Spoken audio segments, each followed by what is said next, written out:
Nous parlons ce matin de la santé mentale des femmes atteintes d'endométriose, mais en même temps, en faisant un focus sur la sensibilisation concernant cette maladie et puis parler de façon générale de la santé de la femme, de la santé de la mère. Notre invitée est Madame Grace Abissé Avit. Elle est consultante en relations d'aide, directrice du programme Battle Endo Côte d'Ivoire, présidente de l'ONG Devenir Mère. Avec elle, nous abordons ce sujet très important. Bonjour, bonjour. Madame Avit. Bonjour Bintou Sanogo. Comment allez-vous? Super bien, à la grâce de Dieu. Ah, ça va très bien chez nous également. La mise en onde est l'affaire de Valka, Valentin Kwasi. Ça va bien, Valka? On va t'appeler maintenant le montagnard. Hein? D'accord. En tout cas, il nous revient d'une très fructueuse mission, une opération qui est appelée opération radio décentralisée dans le district des montagnes. Voilà, ça s'est très bien passé. Les populations en redemandent même. Ce matin, j'écoutais les réactions des différentes personnes de certaines villes qui n'ont pas été visitées. On demande que l'équipe parte là-bas, mais on ne peut pas couvrir tout en même temps, tellement c'est vaste. Donc, soyez patients. Et puis je pense que nous aussi on a beaucoup apprécié notre séjour là-bas, que Dieu vous garde. Alors cela dit, ce matin on parle de la santé mentale des femmes atteintes d'endométriose et avec vous on va parler de ce sujet important. Hier étant la fête des mères, c'est sûr que vous en tant que consultante en relations d'aide, également présidente de l'ONG Devenir Mère, ça vous interpelle la fête des mères, Madame Avit? Oui, bien sûr, parce que la fête des mères, c'est un moyen de célébrer la femme. Aujourd'hui, la femme, on va dire, c'est la figure centrale de la société, la figure centrale de l'éducation. Donc, avoir un jour pour célébrer la mère, c'est vraiment à acclamer. C'est un privilège, en fait, pour la femme de se voir acclamer ce jour, de se voir valoriser. Donc, je profite de votre antenne pour souhaiter une très belle fête des mères à toutes les femmes d'Afrique, à toutes les femmes de Côte d'Ivoire, aussi à toutes les mères en attente, hein, parce que c'est pas facile, mais Dieu va faire le reste. Amen. Donc, bonne fête des mères à toutes celles qui m'écoutent. Amen. Bonne fête aussi à vous, Madame Avit. Merci. Alors, vous avez plusieurs plateformes hein, sur Facebook, sur les différentes plateformes. Il y a par exemple l'ONG Devenir Mère. Ça nous interpelle, hein, Devenir Mère. Expliquez-nous un peu que fait cette ONG. En fait, l'ONG Devenir Mère est axée sur le droit de la femme. Oui. Parce qu'en fait, aujourd'hui, on a des femmes qui ne maîtrisent pas, en fait, le droit. C'est-à-dire qu'elles ne connaissent pas leurs droits, donc elles sont un peu ignorantes de ce côté-là. Donc, on a mis en place cette plateforme pour pouvoir aider les femmes à connaître leurs droits. On a aussi la santé, donc la santé mentale et puis la santé reproductive. D'accord. Donc, quand on prend la santé reproductive, c'est pour aider les femmes qui n'arrivent pas à concevoir, à avoir un autre visage d'elle-même, un autre visage de la situation et puis de pouvoir avoir des temps de qualité pour pouvoir enfanter. Donc, l'ONG Devenir Mère, c'est d'abord devenir mère en étant une femme de vision, parce qu'on parle aujourd'hui de la mère. La mère, c'est celle qui est une visionnaire, c'est celle qui porte une grossesse, c'est celle qui accouche. Donc, il faut pouvoir porter la grossesse, il faut pouvoir faire une enfant en très bonne santé. Donc, devenir mère dans la société, quand on travaille, devenir mère dans son entourage, devenir mère dans la vie sociale. Donc, c'est un peu ce que l'ONG Devenir Mère fait. D'accord. Merci beaucoup de prendre en compte les difficultés traversées par celles qui sont en attente d'un enfant. Et ça leur permet vraiment d'avoir des temps de qualité, à ne pas se sous-estimer ou à ne pas stresser et à pouvoir se dire qu'elles ont de la valeur et que Dieu fera en son temps, au moment opportun. En tout cas, on apprécie vraiment à sa juste valeur toute l'aide. Voilà, parce que vous êtes aussi consultante en relations d'aide, donc beaucoup d'écoute de ces femmes-là pour les aider à surmonter vraiment ce cap qui est quand même difficile, il faut l'avouer. D'accord, mais pas impossible, hein? Il n'y a pas de cas impossible. Non, c'est pas impossible, voilà. Parce que c'est pas impossible. C'est-à-dire ce sont des problèmes. Quand il y a une montagne au-devant de nous, il faut pouvoir surmonter, il faut pouvoir dépasser cette montagne pour atteindre ce qu'on veut. Donc peut-être que ce sont des verdicts de la médecine. Oui. C'est-à-dire que le présent dit qu'on ne pourra pas enfanter, mais le futur n'atteste pas qu'on ne va pas enfanter. C'est ça. Donc, il faut se relever et puis chercher des moyens pour sortir de la situation. Il ne faut pas rester là à pleurer. Parce qu'il faut arriver à des moments où il faut utiliser la force. Il faut se relever. Il faut se battre pour pouvoir avoir son enfant en main. Parce que dès qu'on a son enfant, on oublie toutes ces années de galère, toutes ces années de souffrance. Donc, c'est un peu ça. C'est ça. Et puis, il y a tellement d'exemples dans la matière, hein, des personnes qui sont passées par des moments difficiles, mais qui, finalement, ont pu tenir leur bébé dans leurs bras. Je pense que, donc, ce sont des exemples sur lesquels on peut s'appuyer aussi pour dire qu'il y a de l'espoir. En tout cas, merci pour tout l'espoir que vous donnez à toutes ces femmes à travers vos activités. Alors, on va maintenant parler de la santé mentale des femmes qui sont atteintes d'endométriose. D'abord, l'endométriose même, qu'est-ce que c'est? Et puis ensuite, on va parler maintenant de la santé mentale des femmes qui souffrent de cette pathologie. En fait, l'endométriose, c'est une maladie gynécologique. Hein. C'est une maladie qui est fréquente, même si elle est peu connue. Mais c'est une maladie qui est devenue aujourd'hui un cas de santé publique.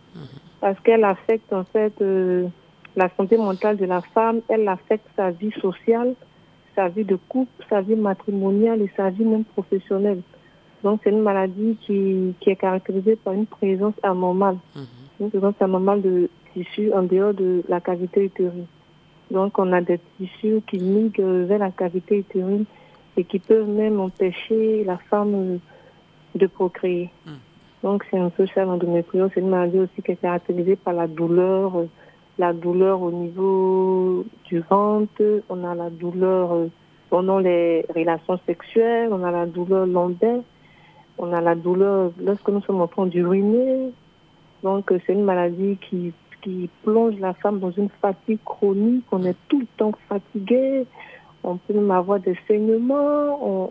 En tout cas, c'est une maladie qui est invalidante. C'est une maladie qui est invalidante, mais qui est peu connue. Donc, c'est un peu comme ça que l'endométriose se décrit. D'accord. Alors, là, vous avez décrit un peu la manifestation, c'est-à-dire comment est-ce que ça se manifeste. Mais qu'est-ce qui engendre l'endométriose? Quelles sont les causes?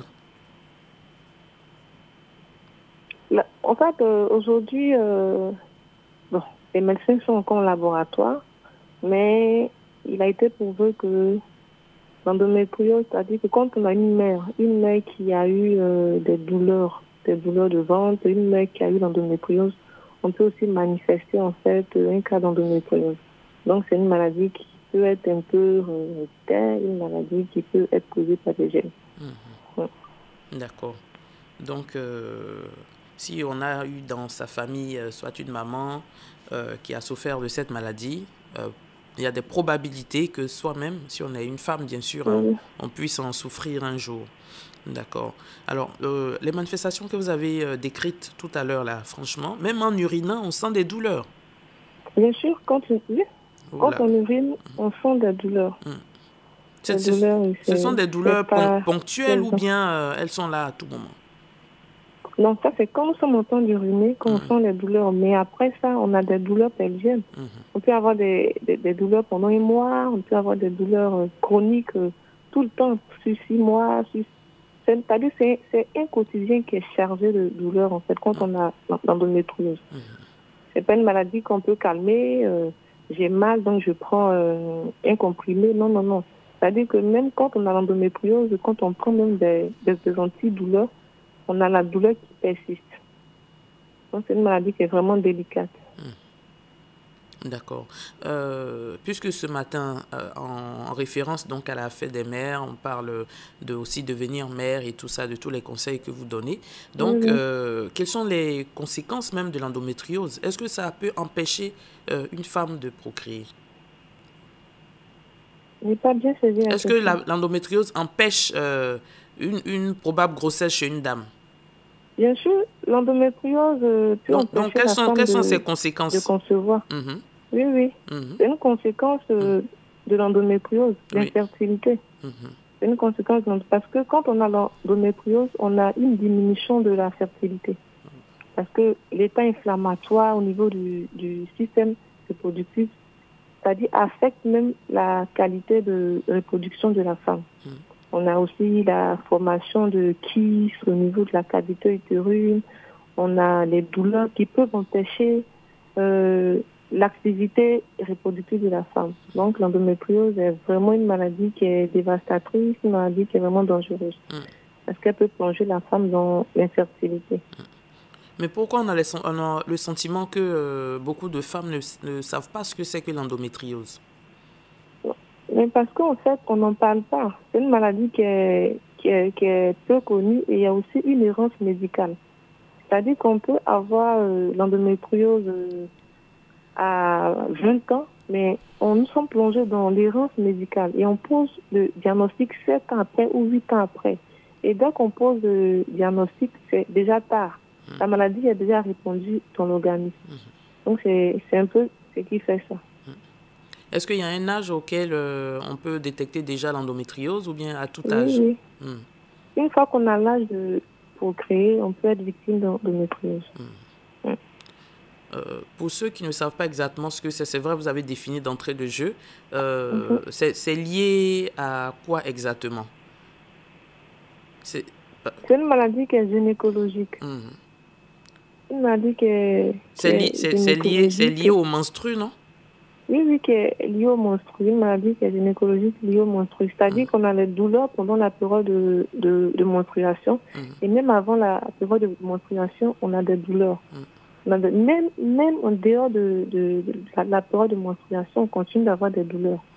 Donc, c'est une maladie qui est caractérisée par la douleur chronique et invalidante. Alors, vous avez dit qu'il n'y a pas que même quand on prend un comprimé qui pourrait calmer une autre forme de douleur, mais avec l'endométriose, ça ne calme pas. Alors, comment se fait le traitement? On plonge la femme dans une ménopause artificielle. On peut aussi faire un traitement hormonal, je donne des pilules pour t'aider un peu à surmonter la douleur, mais quand la maladie arrive à un stade sévère, on est obligé de te plonger dans une ménopause artificielle. C'est-à-dire qu'on t'admise un traitement qui est analogue, voilà, et on coupe tes règles. On coupe tes règles, donc on t'empêche maintenant d'avoir tes règles pour pouvoir te faire respirer. Parce que quand tu as des douleurs, tu n'arrives pas à respirer, tu n'arrives pas à te relever, tu es couché, tu ne peux plus rien faire, tu es paralysé en fait. Donc, quand on te donne ce médicament, ça te permet de pouvoir te relever, ça te permet de pouvoir respirer. Mais c'est pas un médicament qui est encouragé parce que ça te plonge dans la ménopause, donc ça t'empêche d'avoir des enfants. Ça t'empêche d'avoir des enfants. J'ai failli dire tout ça aussi, c'est risqué aussi. J'ai pas compris. Oui, je dis tout ça aussi, c'est risqué, hein? Oui, c'est risqué puisque la femme, elle a un désir de maternité. Maintenant, si on la met dans une ménopause précoce, bon, est-ce qu'il n'y a pas d'incidence après? C'est juste pour soulager les douleurs qu'on le fait, c'est ça? Oui, c'est juste pour pouvoir soulager les douleurs. C'est vrai que c'est temporaire, mais ça te plonge aussi vers l'infertilité parce que quand on a une ménopause artificielle, on ne peut pas concevoir. On ne peut pas concevoir. On t'empêche de concevoir parce que c'est une hormone qu'on appelle ça, qui arrête même la période de menstruation. Donc, qui stoppe la production des estrogènes. Pourtant, les estrogènes permettent à la femme aussi de pouvoir concevoir. C'est ça. Donc, on te plonge dans cette période-là, voilà, tu ne peux plus avoir des règles, tu n'as plus de fonction ovarienne, donc tout est arrêté en fait. Tout est arrêté. Alors là, donc ça veut dire que à part ça, il n'y a pas d'autres traitements? Si, on a des pilules qu'on peut donner à la femme pour pouvoir être soulagée. C'est-à-dire qu'elle prend des pilules pour pouvoir l'aider à être soulagée. Mais c'est-à-dire que les pilules ne peuvent pas t'empêcher d'avoir des douleurs. Tu peux prendre des pilules pour être soulagée. C'est-à-dire qu'on te soulage, mais on ne guérit pas la maladie parce qu'il n'y a pas de traitement actuellement spécifique pour pouvoir arrêter l'endométriose. Il n'y a pas de traitement spécifique. C'est-à-dire que quand on aperçoit quand on constate que tu souffres, que tu te tords de douleur, qu'il n'y a pas d'issue, il n'y a plus d'espoir, on peut te dire, bon, ok, on va te plonger dans la ménopause artificielle. Pour que tu puisses au moins te retrouver. Et à quel moment on sort la femme de cette ménopause précoce-là? Donc, Quand quelqu'un a un désir de maternité, c'est-à-dire qu'on peut te plonger sous ménopause artificielle peut-être pendant 2 ans, et même là, maintenant, quand tu dis, moi, j'ai un désir de maternité, ça veut dire que tu es en train de dire que j'accepte la douleur et je vais en santé. Et là encore, ça dit qu'il faut être patiente, parce que les femmes qui ont des problèmes de taux d'endométriose, c'est-à-dire qu'elles font plusieurs essais.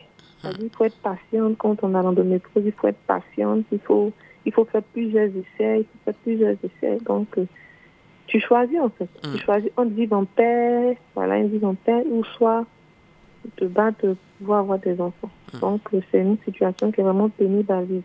Vraiment. Une situation qui est pénible. Vraiment. Comme quelqu'un me dit ici en studio, vraiment, la femme souffre. Bien sûr que la femme souffre, franchement. Mais on a des personnes qui ont enfanté, c'est-à-dire avec le temps.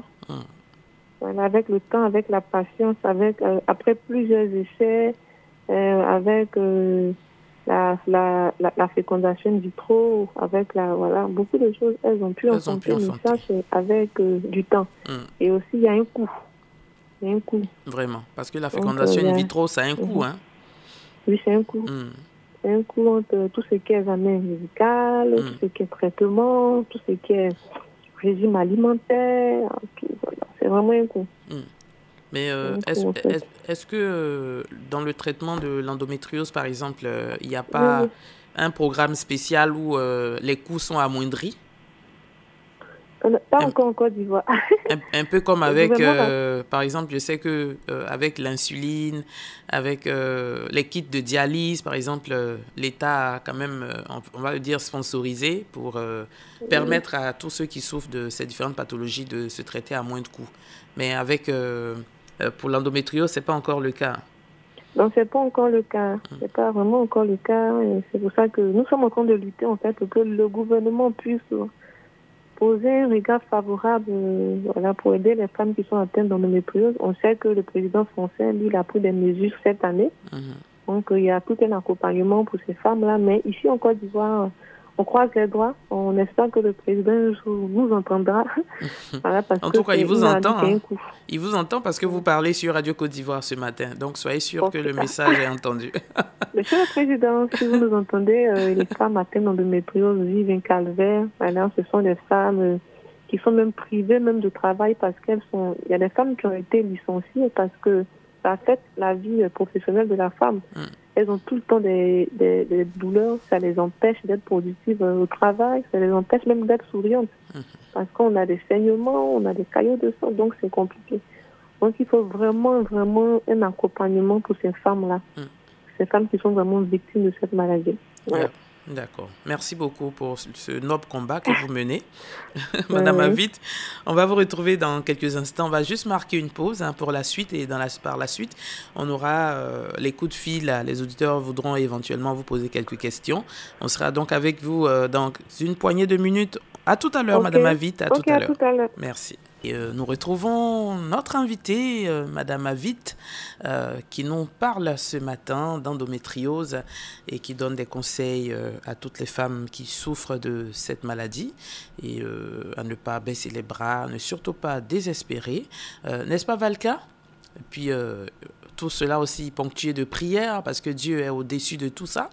Voilà, si on confie la situation à notre Seigneur, nous sommes sûrs à 100% d'avoir gain de cause. Donc, ne soyons pas découragés, ne baissons pas les bras. Confions-nous en notre Dieu et il nous écoute et il nous exauce.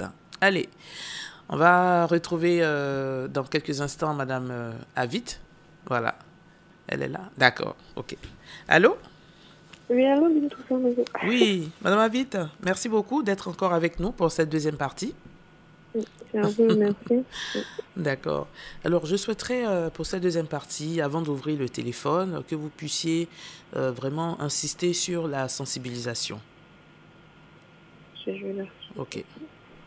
Allô? Oui, sur la sensibilisation. Je souhaiterais que vous insistiez sur la sensibilisation. Vous m'entendez? Oui, je vous entends. D'accord. C'est-à-dire comment quelqu'un qui est au fin fond de la Côte d'Ivoire, quelque part là-bas, ou qui n'a jamais entendu parler de cette maladie qui sûrement à un parent ou bien une amie qui en souffre, mais on n'a pas encore mis un nom sur cette maladie. Ou bien des personnes qui veulent aller à l'information tout simplement. Qu'est-ce que vous pouvez leur dire pour que tout le monde, tous ceux qui nous suivent, qu'on soit homme, qu'on soit femme, qu'on soit vraiment sensibilisés? En fait, j'aimerais dire à ces personnes qui nous écoutent que l'endométriose est une maladie qui est réelle. C'est-à-dire que ce n'est pas une maladie que ces femmes inventent, c'est une maladie qui est réelle. Donc, il faut aller à l'information. Aujourd'hui, on a Internet, on a aussi l'ONG de Vélimaire qui est là, on habite Orlando, Côte d'Ivoire. C'est-à-dire qu'il faut aller à l'information. C'est une maladie qui est réelle et qui détruit la vie de la femme. Donc, quand on a une femme à la maison, quand on a une sœur qui se plaint tout le temps de douleur, une sœur qui n'arrive pas à être soulagée malgré le traitement qu'elle fait, malgré tout ce qu'on lui dit, elle n'arrive pas à se remettre. Elle est tout le temps en train de se plaindre de douleur. Une sœur même qui n'arrive pas à enfanter, une sœur qui n'arrive pas à aller, une femme qui n'arrive pas à aller avec son époux, une femme qui se plaint de douleur pendant les rapports sexuels, une femme qui est toujours anxieuse, qui est sous la colère, qui est énervée, c'est sans doute une femme qui est atteinte d'endométriose. Et même il y a des femmes qui ne savent pas qu'elles sont victimes d'endométriose. Parce que le diagnostic n'a pas encore été posé. Donc toi, ma soeur qui m'écoute, qui m'entend, qui a des douleurs pendant les rapports sexuels, qui a des douleurs au dos, des douleurs lombaires, qui a des douleurs lorsque je suis en train de rhumer, qui a des douleurs au quotidien, des douleurs qui sont vraiment invalidantes, je n'arrive plus à rien faire. S'il te plaît, rends-toi dans un service de santé, rends-toi à l'hôpital pour pouvoir faire une échographie ou soit une IRM. Va faire une consultation médicale. Maintenant, à monsieur qui m'écoute, il ne faudrait pas penser que la femme est une feignante. Il faudrait vraiment écouter ses pleurs, il faudrait écouter tout ce qu'elle dit et puis attraper sa main. La comprendre, la soutenir. Aussi vérifier si vraiment c'est l'endométriose qu'elle a, si c'est l'endométriose, et puis chercher à se faire suivre par un médecin. D'accord. C'est un peu ce que j'aimerais dire. Ok, merci pour cette très belle sensibilisation. Comment justement pose-t-on le diagnostic après avoir fait la consultation chez le gynécologue? Ce sont des analyses qu'on fait, ce sont des radios, c'est quoi au juste? En fait, il y a d'abord une errance médicale. Donc, il faut croiser les doigts pour tomber sur un médecin qui est vraiment, qui maîtrise un peu l'endométriose. Donc, on va voir un médecin qui est vraiment averti, un gynécologue qui est averti, qui maîtrise un peu les contours de l'endométriose. Il va nous soumettre à des examens, on va dire, on a aussi l'échographie endovaginale, on a l'IRM pelvienne. L'IRM pelvienne, c'est ce qui me est plus recommandé parce qu'avec l'IRM pelvienne, on a une cartographie. On voit mieux la maladie. Avec l'IRM pelvienne, on arrive à mieux avoir des mots sur la maladie. C'est une image qui sort. L'IRM pelvienne est vraiment recommandée. Et elle a un coût parce qu'elle est à partir de 5 quelques minutes, elle a vraiment un coût. On a aussi tous ces examens-là qui peuvent aider la femme a posé un diagnostic sur ce qu'elle vit en fait. D'accord. En tout cas, merci pour toutes ces informations. Donc, ne restez pas à la maison. N'assimilez pas ça à des règles douloureuses si vous voyez tout ça. Justement, quelle est la différence entre les deux? Quand on a des règles douloureuses, on peut prendre des antidouleurs et ça se calme. Quand on a des règles douloureuses, on peut prendre un suppôt, on peut prendre un médicament, antidouleur, ça se calme.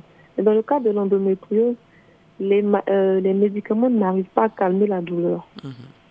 Les médicaments n'arrivent pas à calmer la douleur. Donc la douleur est invalidante, c'est-à-dire qu'on a des douleurs qui nous clouent au lit, des douleurs qui nous clouent dans le canapé, des douleurs qui nous empêchent de sortir, des douleurs qui même permettent d'annuler les rendez-vous. Quand on a l'endométriose, quand on a des douleurs d'endométriose, on ne peut rien faire.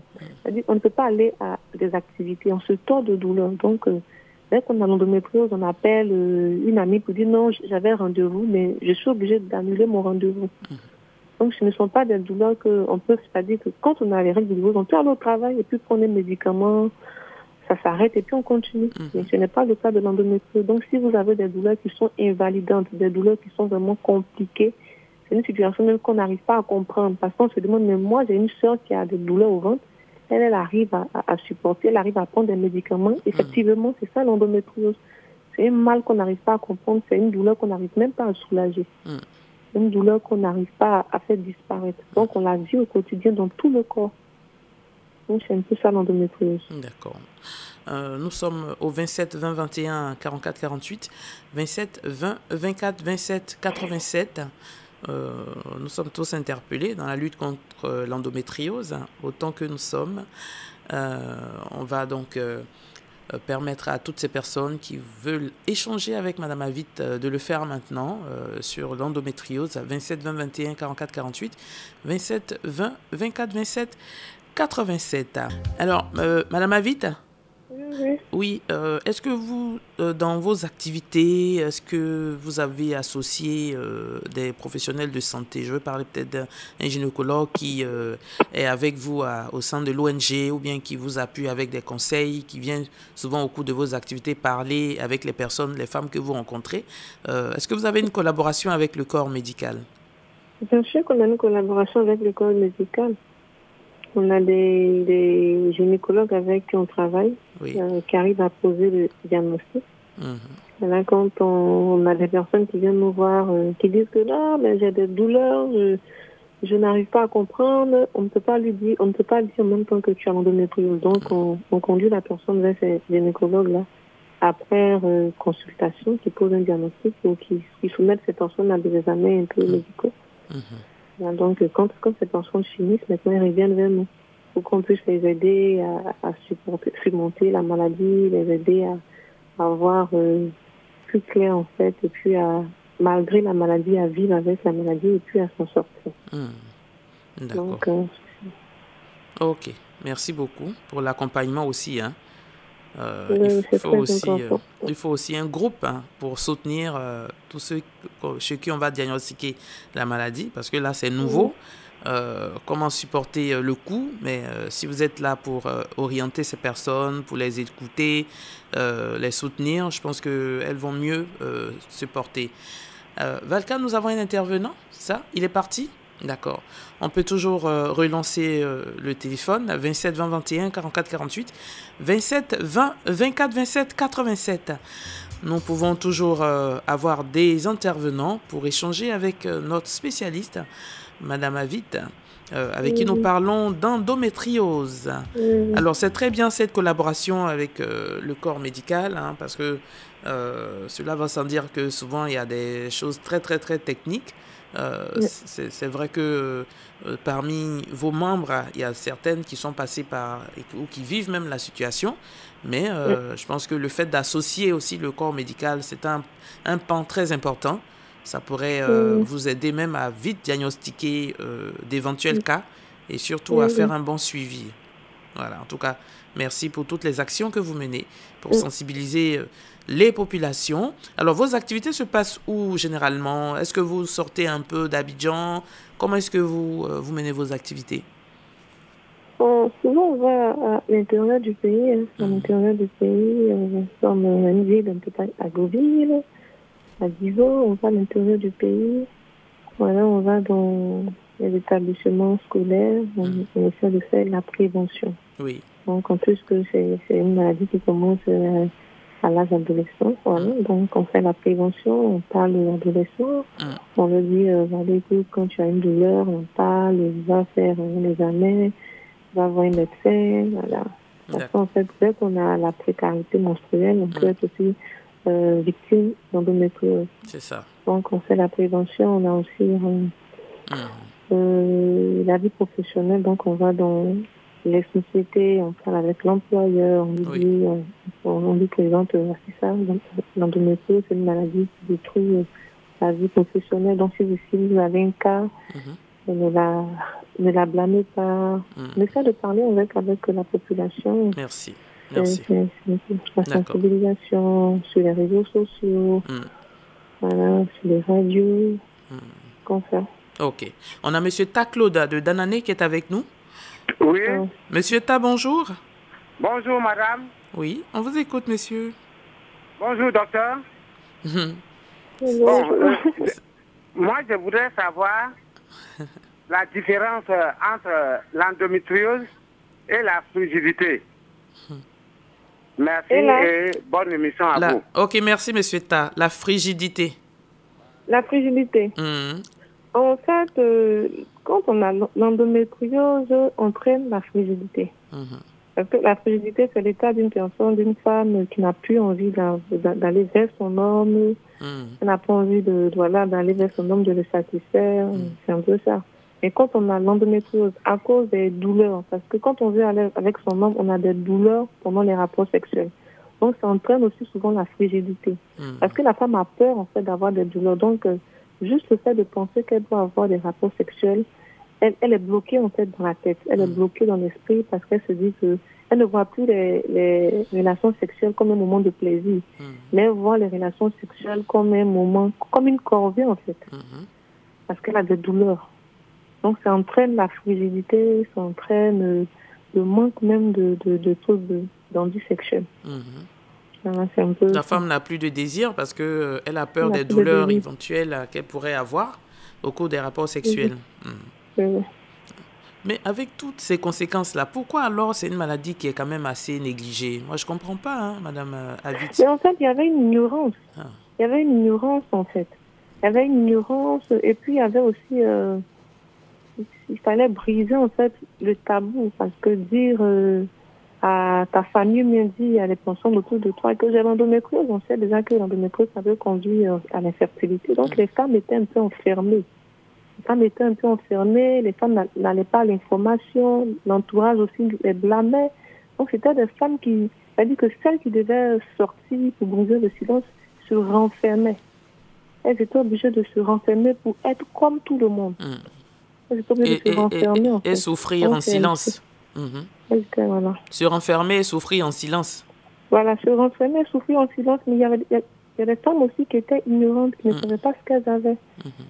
Les femmes qui étaient ignorantes ne savaient pas ce qu'elles avaient. Est-ce qu'il y a plusieurs structures comme la vôtre qui mènent le même combat que vous? Oui, je pense, hein. Mais je pense. Vous n'avez pas de collaboration avec d'autres structures pour fédérer vos forces afin de toucher le maximum de personnes? Oui, on y pense. On a même prévu un atelier. Oui.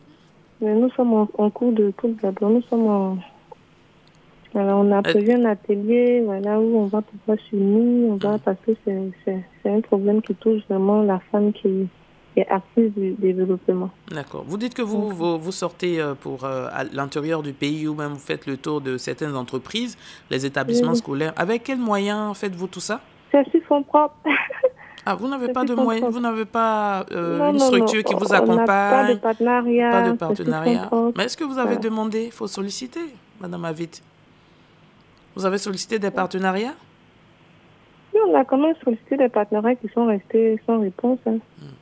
Sans réponse parce que je le dis, je suis sur la chaîne nationale, je le dis.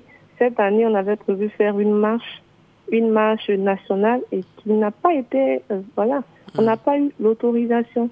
Et pourtant, en France, la marche est organisée dans plusieurs pays, dans plus de 56 pays du monde, la marche est organisée.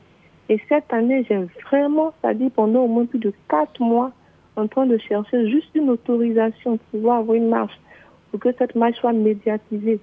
Et je n'ai pas eu d'autorisation, j'ai préféré rester dans le silence, mais ça m'a vraiment fait mal. Parce que c'était un moyen de faire connaître la maladie au public, un moyen de faire connaître la maladie aux acteurs, la maladie aux décideurs, mais on n'a pas eu l'autorisation et c'est resté sans suite. Peut-être déjà il faut commencer peut-être dans les quartiers avant de pouvoir venir sur la place publique. Sinon, c'est ce qui serait vraiment l'idéal. Hein. C'est ce qui serait l'idéal puisque plusieurs pays le font comme vous le dites si bien. Mais déjà, comme vous n'avez pas eu l'autorisation, peut-être il faut déjà commencer de façon crescendo avant de pouvoir avoir... Peut-être que si les autorités connaissent vraiment l'ampleur et les dégâts causés par cette maladie-là, vous aurez l'autorisation. Comme vous le dites si bien, c'est une maladie qui est vraiment méconnue. C'est l'ignorance aussi qui fait.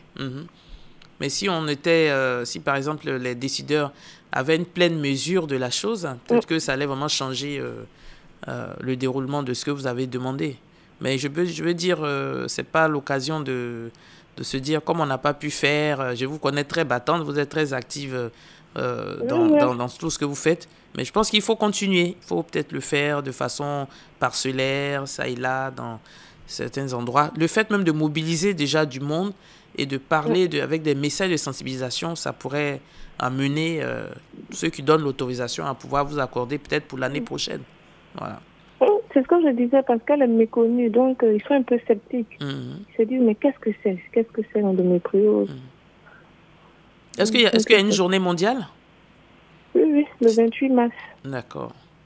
Okay. C'est une journée, mais la date est passée. C'est le 28 mars. D'accord. La date est passée. Et cette année, vous avez fait quoi concrètement avant de terminer? Cette année, on a fait une campagne digitale. On a fait une campagne sur les réseaux sociaux. On a fait une conférence, un séminaire. Nous sommes allés dans les établissements scolaires, comme j'avais dit. On a parlé avec les jeunes sœurs. On a parlé aussi avec les personnes un peu compétentes, c'est-à-dire les directeurs d'entreprise. On a parlé avec les anti-insectes de métier. C'est un peu ce qu'on a fait. La sensibilisation. D'accord. Ok. Et le thème de cette émission d'aujourd'hui coïncide un peu avec les 72 heures des menstrues en Afrique. Je ne sais pas si vous en avez entendu parler. Il y a eu le week-end dernier une activité sur la précarité menstruelle. Oui, les 72 heures des menstrues. Est-ce que vous en avez entendu parler? Organisée par l'OSEF de Mme Kadi Sissé, que je salue. Des activités. Voilà. Je pense que... Je n'ai pas pris à l'activité, en fait. Okay. Ah, ok. Moi, j'ai assisté à une de leurs conférences sur la thématique de la précarité menstruelle. Je pense qu'elles ont aussi abordé la question de l'endométriose, parce que tout à l'heure, vous avez parlé de la précarité menstruelle peut entraîner l'endométriose. Elles en ont parlé. Je pense que peut-être c'est des structures avec lesquelles... il faut collaborer. Voilà, peut-être vous approcher, ou bien moi, je peux établir les contacts, parce que souvent, eux, ils ont des partenaires qui les accompagnent. Ça pourrait aussi vous aider. En tout cas, on vous souhaite plein succès dans tout ce que vous menez comme activité, et puis que toutes les femmes qui sont au sein de votre ONG soient vraiment soulagées et qu'elles puissent avoir gain de cause. Hein. Vraiment, c'est notre souhait. Voilà. Maintenant qu'on a terminé l'émission, Madame Avit, quel sera votre mot de fin? Simplement, je peux dire que nous ne choisissons pas les situations qui nous arrivent, et on peut choisir comment on les vit. Hier, on a fêté la fête des mères. Donc, je sais qu'il y a des femmes qui ont le cœur meurtri parce qu'elles ont fait plusieurs essais, n'ont pas pu enfanter. Donc, je peux dire à ces femmes-là qu'il faut qu'elles gardent l'espoir. Il faut qu'elles gardent l'espoir parce que ça n'entraîne pas la stérilité, mais ça entraîne l'infertilité. Donc, quand on parle d'infertilité, c'est qu'il y a encore des chances de concevoir. Donc, même quand on a au moins 2 chances de concevoir, il faudrait être concentré sur les 2 chances. Donc, mesdames qui m'écoutent, vous qui avez tellement essayé, vous n'êtes pas encore morte, vous êtes encore vivante, il y a encore de l'espoir. Vous pourrez être des mères. Donc, il faut se lever pour pouvoir être des mères. Il faut fait des actions, il faut garder l'espoir, il faut être positif dans la tête. Il faut vraiment être des femmes intrépides, des femmes battantes, des guerrières, effacer la tristesse. Et puis voilà, se dire que la conclusion médicale n'est pas la conclusion de la vie. Franchement. Il y a un passé, il y a un présent, mais il y aura un futur. Le passé, vous n'avez pas eu votre enfant. Le présent, vous êtes sans enfant. Mais dans le futur, vous aurez vos enfants dans les bras.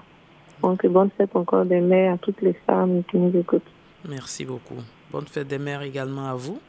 Merci pour ce noble combat. Que Dieu vous soutienne dans tout ce que vous faites pour les femmes et pour apporter le sourire à toutes ces femmes-là qui traversent des moments difficiles, mais grâce à tout ce que vous faites, à toutes vos actions, à Battle Endo Côte d'Ivoire et puis l'ONG Devenir Mère, à tous vos combats, mais vraiment, les femmes bénéficient de tous vos conseils et ça, que Dieu vous le rende au centuple. Merci infiniment, Madame Abissé Avit. Merci d'être venue sur Radio Côte d'Ivoire ce matin pour nous parler d'endométriose. Je rappelle aux auditeurs que vous êtes consultante en relation d'aide, directrice du programme Battle Endo Côte d'Ivoire et vous êtes aussi la présidente de l'ONG Devenir Mère. Merci, Madame Grace Abissé Avit, d'être venue sur Radio Côte d'Ivoire. On vous souhaite une très bonne continuation. Ok, merci. Et puis, pour ceux qui veulent rentrer en contact avec elle, vous pouvez nous appeler tout à l'heure hors antenne. On vous donnera ses contacts. Sinon, ses pages sur Facebook, il y a Devenir mère et puis il y a Battle Endo Côte d'Ivoire. Vous pouvez vous connecter pour voir un peu toutes les actions, tout ce qu'elle fait. Et si vous voulez aussi l'aider, ce sera aussi une très bonne occasion. Je salue le coach Amal 5 qui est à l'écoute en ce moment. Coach, bonjour et merci pour tous les bons conseils de fitness, de nutrition, également de kinésithérapie. On vous recevra sur Radio Côte d'Ivoire à l'occasion pour une émission, pourquoi pas. Coach, merci beaucoup pour tous les bons conseils. Allez, merci d'être resté avec nous. Demain, on parlera avec Madame Doumbia Mariam. Elle nous parlera de l'éducation complète à la sexualité, de précarité menstruelle. Vous savez que c'est l'occasion d'en parler, hein, parce que le mois de mai va s'achever demain déjà. Donc, ce sera la fin de toutes les activités. Mais bon, on continuera voilà, avec nos émissions et tout. Mais on se retrouve demain pour parler santé, parce que votre santé nous intéresse.